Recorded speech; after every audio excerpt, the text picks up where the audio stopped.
Hello class 10। आज आपका नया चैप्टर स्टार्ट करते हैं। Chapter number 2, human I and colourful world. देखिए, टॉपिक से ही बहुत कुछ समझ में आता है। Human I and colourful world यानी कि इम्पोर्टेंस ऑफ आई की बात की जा रही है। यानी कि आई जो है वो हमारे लिए बहुत ज़रूरी है। देखिए, अगर आई नहीं होगी तो इस संसार की जितनी सुंदर चीज़ें हैं वो हम नहीं देख पाएंगे। क्या हो रहा है, क्या है, कितनी हरियाली है, कितनी बिल्डिंग्स हैं, क्या है, हमें अपने पेरेंट्स की, किसी की भी कोई भी हम चीज़ देख नहीं पाएंगे। हम उनकी शक्ल तक नहीं देख पाएंगे। हम किसी को उनकी आवाज़ से डिस्टिंग्विश कर सकते हैं, बाय फेस हम डिस्टिंग्विश नहीं कर पाएंगे, क्योंकि हमारे पास क्या है, अगर आँख नहीं है तो हम कुछ भी नहीं कर पाएंगे। ठीक है, तो मतलब एक इंसान का भगवान का दिया हुआ एक सबसे अच्छा तोहफा, एक जो गिफ्ट है वो हमारे पास आई है। ठीक है, तो इसके इंट्रोडक्शन में अगर मैं बात करूँ तो human I and colourful world, आँख है तो संसार सुंदर है। सारा संसार आपको हरा भरा कलरफुल दिखाई देता है, रंगीन दिखाई देता है। ठीक है, तो आज इसके हम ब्रीफ में पढ़ते हैं कि क्या होता है। देखिए, जैसे अब आंखें हैं, आपने लेंस के बारे में पढ़ा, तो आपने देखा होगा जो हमारा लेंस होता है वो कौन सा लेंस होता है, कन्वेक्स लेंस होता है। ठीक है, आपने दो प्रकार के लेंस पढ़े, एक होता है कॉन्वेक्स लेंस, एक होता है आपका कॉनकेव लेंस। कन्वेक्स लेंस को कहते हैं कन्वर्जिंग लेंस, कॉनकेव को कहते हैं डाइवर्जिंग लेंस। ठीक है, तो वो जो हमारी आंख में लेंस होता है वो कौन सा लेंस होता है, कॉन्वेक्स लेंस होता है। ठीक है, और कन्वेक्स लेंस कैसे लेंस कहलाते हैं, कन्वर्जिंग, यानी कि रेज को क्या करेंगे, कन्वर्ज करेंगे। कन्वर्ज कहाँ करते हैं, रेटिना पर लाकर। रेटिना आंख में एक ऐसी जगह होती है जहां पर, इसके बारे में आईज के डिफरेंट डिफरेंट पार्ट्स के बारे में नेक्स्ट वीडियो में हम ब्रीफ में पढ़ेंगे। रेटिना क्या है, रेटिना आंख में एक ऐसी जगह होती है जहां आपकी इमेज बनती है। अगर आपकी वो इमेज नहीं बन रही है, इसका मतलब इंसान को प्रॉपर विजन नहीं है। इसलिए आपने देखा होगा आपको स्पेक्स की जरूरत पड़ती है। डॉक्टर के पास जाते हैं, किसी को दूर की नजर कमजोर होती है, किसी की पास की नजर कमजोर होती है, तो क्यों हो पाता है, क्योंकि रेटिना पर अच्छी तरह से इमेज नहीं बन पाती है। तो लेंस क्या करता है, इमेज को कन्वर्ट कर देता है। कहाँ पर बनती है आपकी इमेज, रेटिना पर बनती है। ठीक है, मान लीजिए अगर किसी की रेटिना पे इमेज ना बने तो उसको क्या है, आई में डिफेक्ट है। ठीक है, देखो, अब मान लो आप एक बंद कमरे में हो, मतलब बिल्कुल वहां बहुत अंधेरा है, अगर आपको वहां छोड़ दिया जाए तो वहां पर जब आप जाओगे तो आपकी आंखें खुल जाती है ना, ऐसे आप बहुत ज्यादा देखने की कोशिश करते हो। उस समय पे क्या होता है, जब आप बहुत ज्यादा देखते हो तो आपकी आंखों की जो लेंस है, वो आपका जो लेंस है वो थिन हो जाता है। या फिर ऐसे कहूँ मैं, अगर आपको धूप में छोड़ दिया जाए और धूप में सूरज को देखने को कहें तो आपकी आंखें के लेंस क्या हो गया है, ऐसा ऐसा बंद होने लग जाती है आंखें ना, ऐसे ही जो स्लिट है ऐसे बंद होने लग जाती है। ठीक, ऐसा क्यों होता है, क्या चीज है ऐसे ही। देखो, आपने कोई भी चीज देखी होगी, आप किसी भी ऑब्जेक्ट को पढ़ते हो, या कोई भी नोटबुक आपके सामने रखिए, आप उसको पढ़ रहे हो। ठीक है, तो ये यहाँ तक पढ़ रहे हो, आपको दिखाई तो दे रहा है इतनी डिस्टेंस पे, पर आप कई घंटे तक इस डिस्टेंस पे नहीं पढ़ सकते हो। एक जो नॉर्मल डिस्टेंस होता है, जितने नॉर्मल डिस्टेंस पे इंसान रख के पढ़ सकता है, वो डिस्टेंस नॉर्मल, जो नियर डिस्टेंस, सबसे पास की दूरी, जिस जिस ऐसा डिस्टेंस जहां पर इंसान घंटों लगातार पढ़ सकता है, उसे कहते हैं नियर डिस्टेंस। और एक नॉर्मल पर्सन के लिए उसकी वैल्यू होती है 25 सेंटीमीटर। ठीक है, नियर पॉइंट क्या होता है, near point, near point the minimum distance at which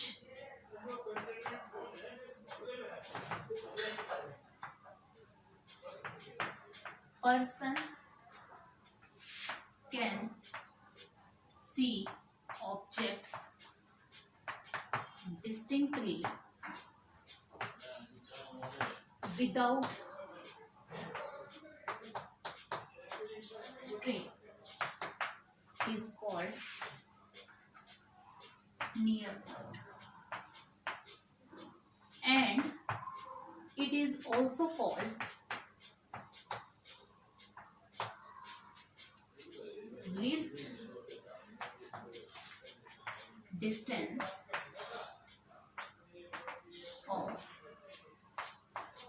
distinct vision। देखिए बेटा, नियर पॉइंट क्या होता है, ऐसा कम से कम डिस्टेंस जहां पर आप किसी ऑब्जेक्ट को आप देखो और लगातार कई घंटे तक बिना किसी सिर में दर्द के, आंखों में स्ट्रेस के, कोई भी स्ट्रेन ना पड़े आपकी आंखों पर, और घंटों लगातार पढ़ सकते हो, वो मिनिमम डिस्टेंस आपका क्या कहलाता है? नियर पॉइंट कहलाता है। नियर पॉइंट का दूसरा नाम क्या होता है? Least distance of distinct vision. ठीक है, कई बुक्स में इसे कैपिटल डी या स्मॉल डी के नाम से भी इसे लिख दिया जाता है। ठीक है, एक बार ये पूछा भी गया है बोर्ड में कि list distance of distinct vision क्या होता है? द मिनिमम डिस्टेंस, कम से कम वो दूरी जहां पर कोई भी इंसान किसी ऑब्जेक्ट को घंटों लगातार बिना किसी स्ट्रेन के पढ़ सकता है। डिस्टिंक्टली का मतलब है ऑब्जेक्ट्स के, जैसे अब आप यहाँ पर किसी ऑब्जेक्ट को रख लो, आप सपोज किसी बुक को रख लो, ठीक है, और बुक को ऐसे पढ़ो तो आपको अक्षर ऐसे एक साथ मिले हुए दिखाई देंगे। ठीक है, करके देखना, आप उनको डिस्टिंग्विश नहीं कर पाओगे कि कौन सा वर्ड किससे कितने डिस्टेंस पे अलग अलग लिखा हुआ है, क्या लिखा हुआ है। तो ऐसा डिस्टेंस जहाँ पे आप किसी चीज को डिस्टिंक्टली देख पाओ, सेपरेट करके पढ़ पाओ, वो डिस्टेंस क्या कहलाता है? नियर पॉइंट कहलाता है। और एक नॉर्मल पर्सन के लिए उसकी वैल्यू होती है, for a normal person it is 25 centimetre. यानी कि अगर आप 25 सेंटीमीटर की दूरी पर किसी ऑब्जेक्ट को अगर रख के पढ़ो तो आप घंटों लगातार बिना किसी स्ट्रेन के पढ़ सकते हो। तो डिस्टेंस क्या कहलाता है? आपका नियर पॉइंट। ठीक है, ठीक इसी तरह एक होता है फार पॉइंट। देखो, अगर किसी पर्सन का नियर पॉइंट या फार पॉइंट बिल्कुल ठीक है तो उसको चश्मे की, स्पेक्स की आवश्यकता नहीं है। अगर किसी इंसान का नियर पॉइंट या फार पॉइंट चेंज हो गया है तो उसे स्पेक्स की आवश्यकता पड़ेगी। ठीक है, तो हम पढ़ते हैं फार पॉइंट कि फार पॉइंट क्या होता है। बेटा आप साथ साथ वीडियो को पॉज करके नोट कीजिए। ठीक है, अब हम पढ़ते हैं फार पॉइंट। फार पॉइंट क्या होता है?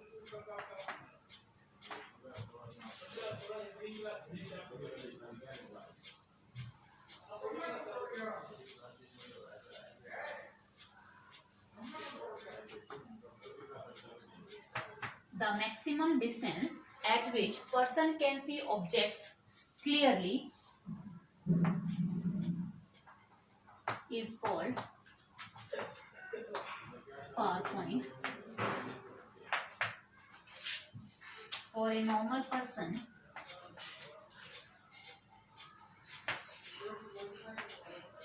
it is infinity.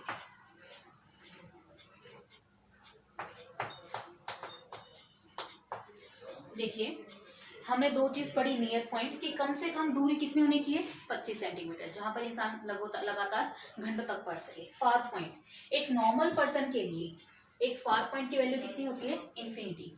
दूर, ज्यादा से ज्यादा कितनी दूरी हो कि इंसान देख पाए, ठीक है, वो एक नॉर्मल पर्सन के लिए कितनी होती है? इन्फिनिटी। ठीक है, मतलब ज्यादा से ज्यादा कितना दूर? तो देखो, नियर पॉइंट में क्या है? मिनिमम डिस्टेंस, कम से कम दूरी। फार पॉइंट में क्या है? Maximum distance. ठीक है, तो एक इंसान दूर की कितना मैक्सिमम दूर तक देख पा रहा है, वो कितने नॉर्मल पर्सन के लिए? इन्फिनिटी है। तो दो चीज क्लियर हो गई आपको कि अगर किसी इंसान को स्पेक्स की आवश्यकता नहीं है, जो नॉर्मल पर्सन है, नॉर्मल ऐसा नहीं कि अब नॉर्मल है पागल हो गया, नहीं, नॉर्मल का मतलब है जिसे स्पेक्स की आवश्यकता नहीं है, उसके नियर पॉइंट कितना है? 25 सेंटीमीटर, और फार पॉइंट कितना है आपका? इन्फिनिटी। ठीक है, इतना नोट कीजिए। अब आपकी बुक में टॉपिक है power of accommodation. What is the meaning of power of accommodation? अब हमें ये पढ़ना है कि पावर ऑफ अकोमोडेशन क्या होता है। देखिए, अब मान लीजिए आप किसी चीज को यहाँ से देखते हो, 25 सेंटीमीटर से भी करीब, बिल्कुल आंखों के बिल्कुल पास, यहाँ ऐसे देखने की कोशिश करोगे, ऐसे देखोगे ना, तो इस केस में जो आपका आई लेंस होगा वो कैसा हो जाएगा? ठीक हो जाएगा, और focal length of eye lens decreases. ये इंपॉर्टेंट है, आप इसे नोट कीजिए बेटा। जब भी आप किसी डिस्टेंस को, ये ऐसे लिखिए, व्हेन फर्स्ट केस, व्हेन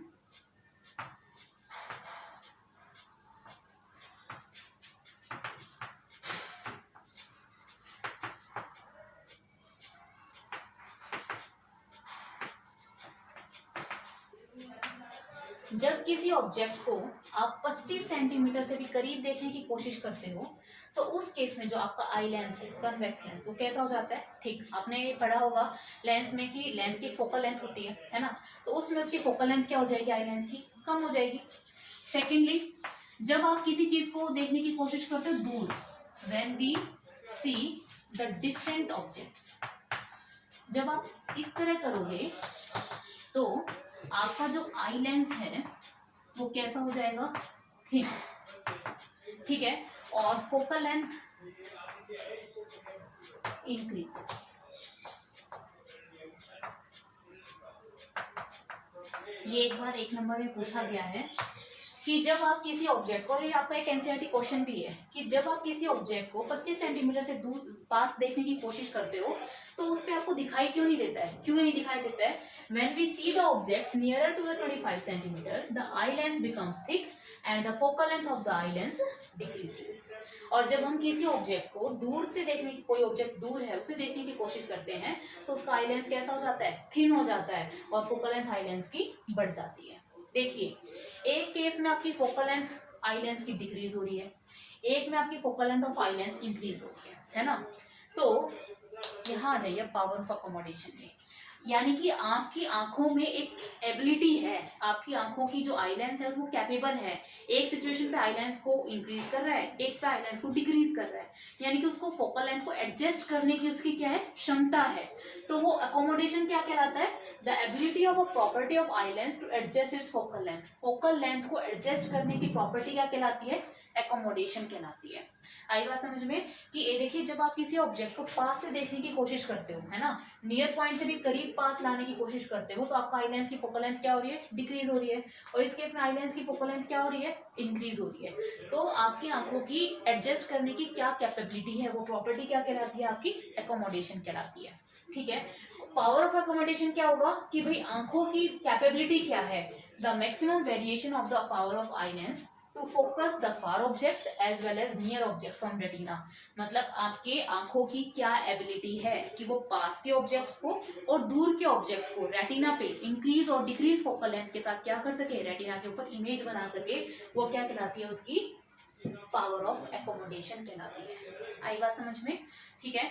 तो आज हमने क्या पढ़ा, आपका हमने पढ़ा near point, far point. Near point क्या होता है कि कम से कम दूरी कितनी हो जिसपे इंसान कोई भी ऑब्जेक्ट को रख के घंटों लगातार पढ़ सकता है, वो डिस्टेंस क्या कहलाता है, मिनिमम डिस्टेंस या नियर पॉइंट कहलाता है, या फिर list distance of distinct vision कहलाता है। और नॉर्मल पर्सन की उसकी वैल्यू कितनी होती है, 25 सेंटीमीटर। और फार पॉइंट क्या होता है कि भाई मैक्सिमम डिस्टेंस कितना है, कि जब इंसान आराम से किसी भी ऑब्जेक्ट को क्लियरली देख सकता है, वो कितनी है, आपका इन्फिनिटी। जब कोई इंसान 25 सेंटीमीटर से पास के ऑब्जेक्ट को देखने की कोशिश करेगा तो उसका आई लेंस कैसा हो जाएगा, थिक, और फोकल लेंथ कैसी हो जाएगी, डिक्रीज हो जाएगी। दूर के ऑब्जेक्ट्स को देखता है तो आई लेंस कैसा हो जाता है, थिन, फोकल लेंथ इंक्रीज हो जाती है। एक केस में फोकल लेंथ घट रही है और एक केस में फोकल लेंथ बढ़ रही है। तो आंखों के लेंस की एडजस्ट करने की जो प्रॉपर्टी है वो क्या कहलाती है, एकोमोडेशन। और आंखों की कैपेबिलिटी क्या है कि नियर पॉइंट और फार पॉइंट को किस पे एडजस्ट कर सके, रेटिना पे एडजस्ट कर सके, वो क्या कहलाती है, पावर ऑफ एकोमोडेशन कहलाती है। और ये याद रखना, एक नॉर्मल पर्सन के लिए इसकी पावर ऑफ एकोमोडेशन की वैल्यू होती है 4 डायोप्टर। 4 डायोप्टर। अगर कोई आपसे पूछे, अगर 1 मार्क क्वेश्चन भी आए कि पावर ऑफ अकोमोडेशन की नॉर्मल पर्सन के लिए वैल्यू कितनी है, 4 डायोप्टर। नॉर्मल पर्सन के लिए नियर पॉइंट कितना होता है, 25 सेंटीमीटर, और फार पॉइंट कितना होता है, infinity. Okay students, hope so आपको ये समझ में आया होगा। अगर आपको इसमें कोई डाउट है तो आप मुझसे कमेंट करके पूछ सकते हैं। Thank you so much.